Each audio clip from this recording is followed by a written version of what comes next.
Hello, hello, hello. How are you doing today? Thank you so much for joining me again for another little live video.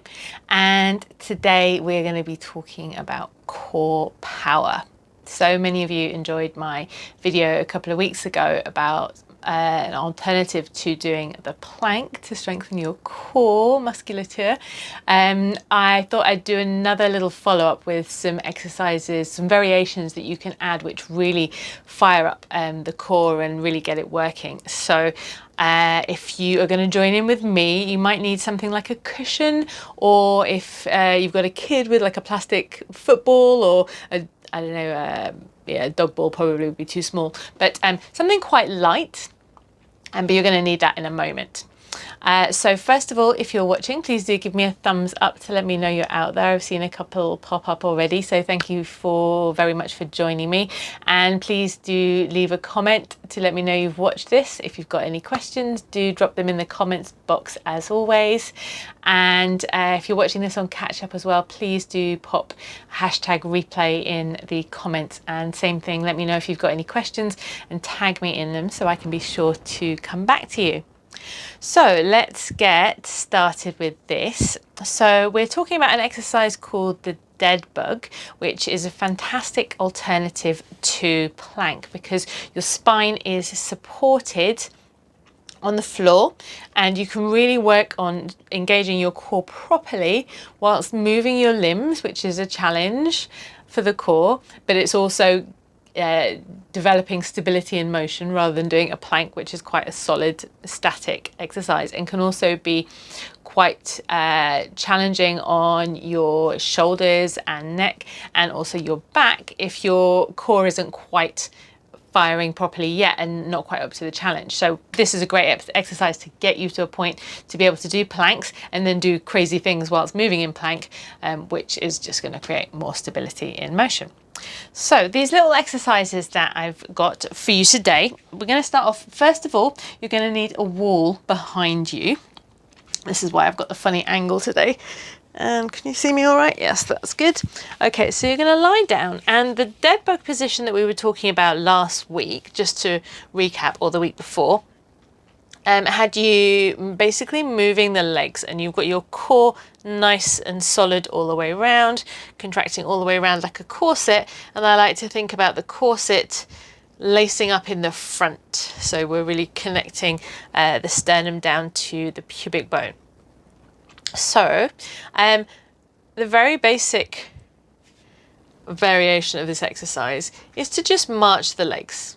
From here you can progress things, but I'm just going to give you something to really kind of get the core firing while you're doing the leg marching. So if you can place your hand on the wall behind you, I'm just going to change my angle here so you can still see my face, but you would normally just have the arms like this. So you're really pressing into the wall as you do this marching. And if you compare the two variations, you're really going to notice a difference. You should really feel everything around here really firing. It should become a little bit more challenging. And when we talk about core activation, this is what we want really. It's a great way to really feel it happening. Keep that pressing on the wall basically. And then when you find this fairly easy, you can make it a little bit more challenging by extending the leg along the floor. Keep that pressure on the wall and keep the spine in neutral, and then you can build it up a little bit more by coming up, up, down, down, and progressing from here. You can hold in tabletop, and then from here tapping the toes down and release. So there's a few different progressions for you there for all levels. I recommend starting with just the marching, and then if you find that easy, you can move on. But if you already find that challenging, you can do that a few times before doing any of the other exercises. So the next variation is to use a cushion or a ball or something like that, and you're going to be holding it. So you're going to take one leg up into that tabletop position there, and you're really keeping the corset really nice and solid engaged. place your light object, your cushion or your ball, whatever it is, onto the leg, and you're going to hold it with the opposite arm. Yeah, so from here, now you can challenge yourself by lifting the leg up off the floor and down and up and down.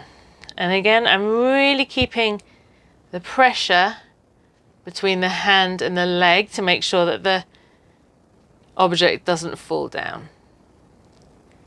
And to be honest, you can use anything really, you just want to be able to reach it easily. If you want a little bit more challenge, you can start to extend one arm and the leg away in opposite directions. And keeping the pressure of the hand against the object on the leg is really going to keep everything firing in the middle of the body. And you'll notice I've brought that other leg up, so it's coming from tabletop position and then extending away. Or you could just tap the toe down. And again, this arm that's moving is optional again. You might want to build up to that one. So there's a few different options there for you to play with. So you can try either with the hands against the wall behind you, if you've got one handy, a wall behind you that you can get to, or you can use the object like a cushion or a small ball.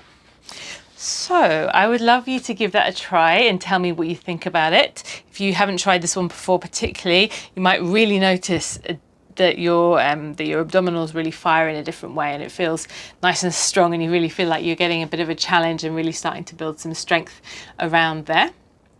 Please drop a comment in the box below and let me know what you think about this one, and if you've got any other similar variations that people can try. I'm always open to hearing about other variations. One of these I got from my dance partner down in South Africa, Nix Harding, so a big shout out to her for chatting to me about these. So in the comments box there is a link to my mailing list. I've got a free Happy Hips mini course at the moment, and it's just a little 5-day course which has got some hip release techniques if you're feeling tight in the hips at the moment, or in the pelvis, or any discomfort in the low back, then this exercises might help you. So jump on there and get access to that absolutely free.